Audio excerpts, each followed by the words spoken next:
4 na drug personalities ang inaresto kang otoridad matapos na maaktuan na nagkakaigwaning pot session sa laog ning sarong drug den sa Barangay Poblacion Norte, Paracali, Camarines Norte, pasado alas 2 kasudmang hapon. Nangenot sa operasyon ang PDEA Camarines Norte asin Paracali PNP.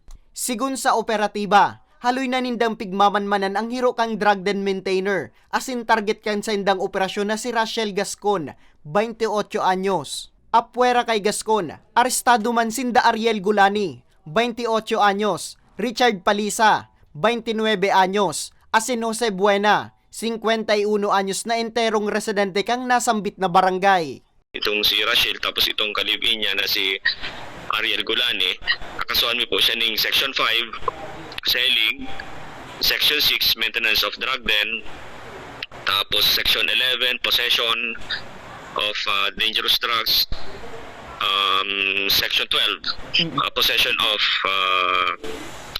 drug paraphernalia. Samantalang ini po na duwa na visitor ta, si Richard Palisa tapos si Jose Buena, kakasuhan ta po ng Section 7, itong visitor of drug den po.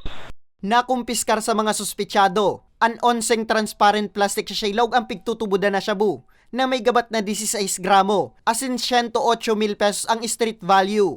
Bale, pasiring na po sindanig sa daet for inquest proceedings. Hali po sinda dyan sa regional office para pinadrug test mi po siya, sinda gabos. So, unfortunately, gabos po sinda nag-positive sa drug test.